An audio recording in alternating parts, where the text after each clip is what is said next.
Now, News Channel 7 Sports with Scott Rossman.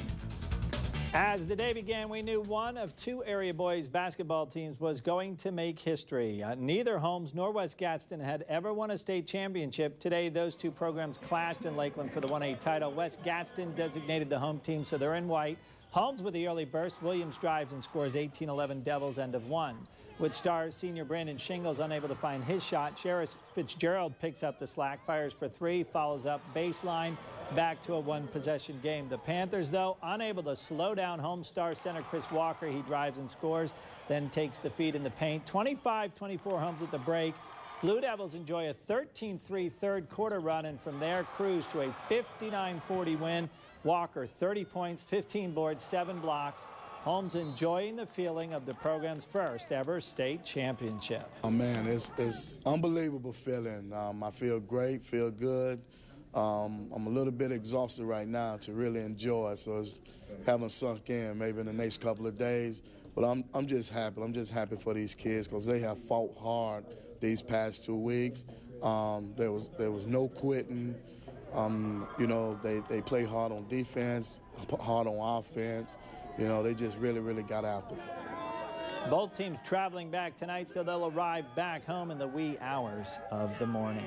Now to prep football in a federal lawsuit filed today by former Bay head coach Frank Sorrells. Coach Sorrells claims his dismissal as Bay's head coach in 2011 was due to age discrimination. Sorrells, in his mid-60s at the time, claims in the suit filed in federal court in Panama City today he informed Bay administrators he intended to coach another 4 or 5 years. Billy May, then first-year principal at Bay, told News Channel 7 Sports in May of 2011 his reason for dismissing Sorrells was he wanted somebody who was going to be there, quote, a period of years, not just 1 or 2, unquote. Jimmy Longerbeam, who was in his late 40s when hired at Bay, succeeded Sorrells, who has 40-plus years in coaching, including that '88 state championship while coach at Niceville. The suit is asking for back pay, benefits, other remunerations, and all damages as allowed by law. We did speak briefly with Bay Superintendent Bill Husfeldt tonight, but he told us he could not comment on pending litigation. I've attached the entire lawsuit to our story on WJHG.com. On another football front, this too dealing with off-the-field issues. Eddie Williams and 3 freshman teammates all officially kicked out of the University of Alabama today. The school's judicial review releasing a statement saying after reviewing details of their arrests, Williams, DJ Petway, Tyler Hayes, and Brent Callaway are no longer enrolled in UA.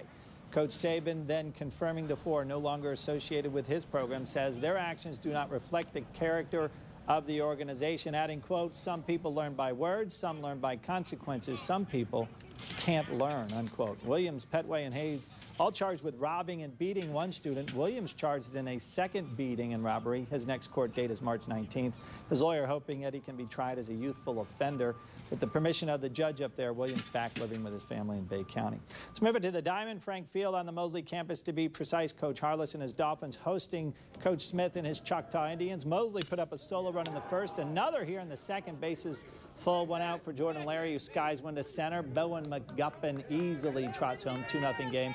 Next inning, Choctaws Brian Baker, a bit wild, hit a guy, walked another, bases full again. This time, Bradley Bell lining one to left center that plates Clay Cosley with Mosley's third run. Then Baker incorporates a wild pitch. Zach Rhodes in. Mosley on the way to a 10-0 win in 6 innings. Joey Hare getting us 6 shutout innings, 8 Ks. Rams also winners tonight, beating Arnold 13-3 in 5. Okay, something else you want to talk about? Oh, well, we can mention Chris Jones named the Conference Player of the Year in the Panhandle Conference, 23 points a game. His team 25-2 conference champs. They start Good for him. The state tournament Thursday. All right, thanks, Scott. Chris